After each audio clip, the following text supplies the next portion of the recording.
Thank you so much for arriving early in the morning and being here, and I'm really looking forward to just getting to know more people. I've been so excited to get to know so many of you, so looking forward to that. And this morning, what we're going to be talking about is Kick Diabetes Essentials, and that's the title of actually my latest book, and I'm excited about what I have to share with you this morning.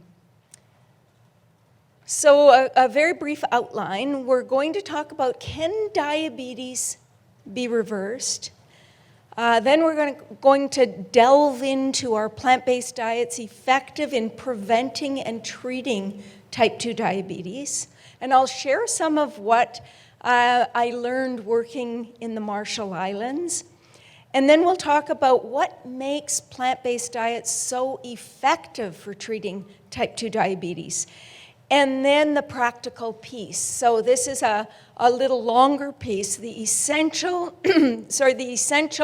ingredients for reversing type 2 diabetes. And I'll tell you that I've been one of the people involved in creating a continuing education program for physicians on diabetes through the American College of Lifestyle Medicine. And a lot of what I'm going to share here today is part of that particular module for physicians. So the first question, can diabetes actually be reversed?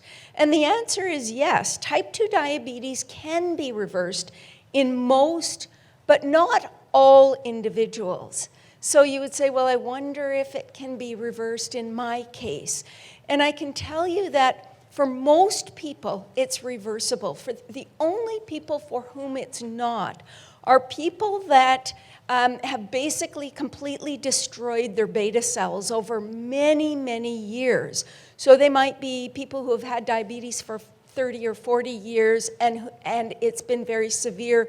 Their pancreas has been so overworked that the beta cells have conked out. And in those people, it may not be reversible. And in fact, you know, many doctors learned in medical school that type 2 diabetes was a progressive irreversible disease. And so many people still believe that. But in fact, even the American Diabetes Association created a consensus statement on diabetes reversal and released it in 2009. So we've known this for many years that diabetes is reversible. And in this particular statement, they had 3 requirements for complete remission or reversal of this disease. So the patient has to be off, of course, all their diabetes medications.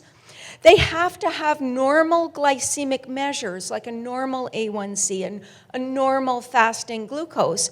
And in this particular definition, both of these must be maintained for at least a year. And it's the third point that's quite controversial among the experts. Some would say, 3 months is enough. Some will say 6 months. But the first 2 are consistent. Everyone agrees they must be off all their medications and they must have normal glycemic measures to have the diagnosis reversed.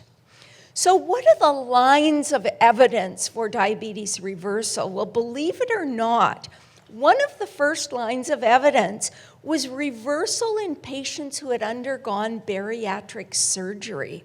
So bariatric surgeons were consistently witnessing the reversal of diabetes in fairly short order in their patients. And it was really quite a mystery, but it was discovered that what was happening is the fat, the excess fat that accumulates in the liver is one of the first things to go after you've had bariatric surgery, and that is probably the biggest contributor to insulin resistance, is the fat in the liver.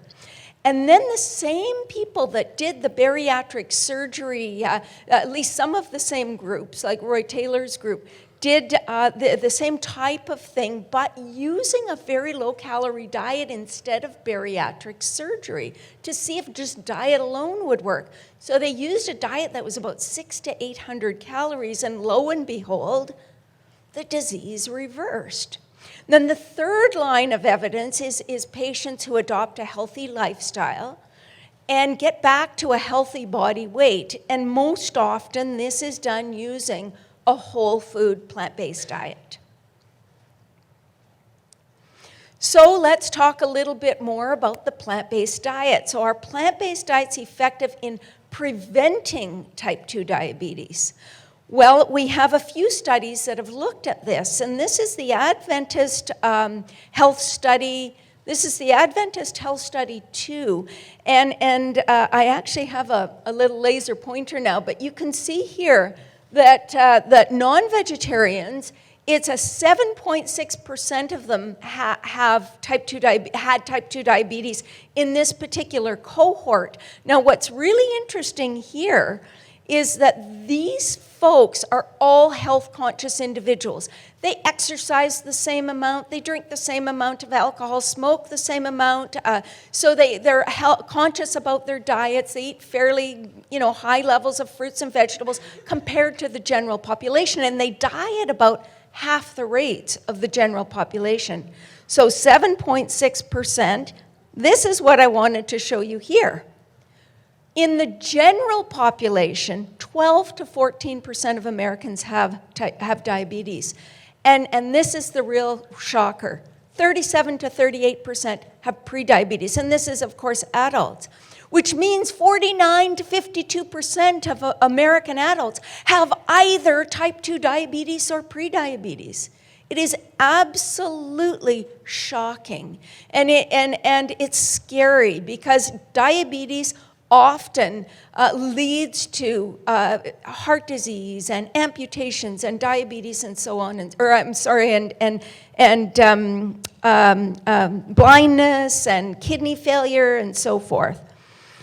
So 6.1% of semi-vegetarians, 4.8% of pesco-vegetarians, 3.2% of lacto-ovo-vegetarians, and only 2.9% of vegans with type 2 diabetes. So you can see the huge difference.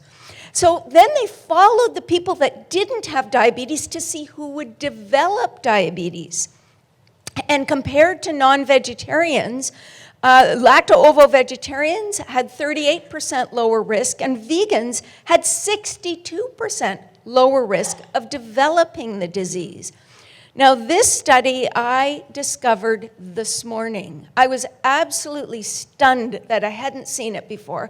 I thought my eyes were failing me as I was looking at it about 6 o'clock this morning.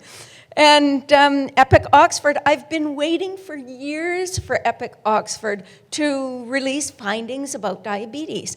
And, well, they finally have. Compared to similar health-conscious meat eaters, the risk of developing diabetes was 53% lower among fish eaters. That's people who are vegetarian plus fish. And it was only 37% lower among vegetarians and vegans combined. They didn't separate the vegetarians and vegans. So this was a real shock to me. I did a double take when I looked at it because it's not reflective of the other studies we've seen. So why would people eating fish have lower risk? Well, perhaps the vegetarians are eating a little more of this stuff. That's my guess. They're eating more refined carbohydrates in this particular cohort. I don't know that. It's a wild guess.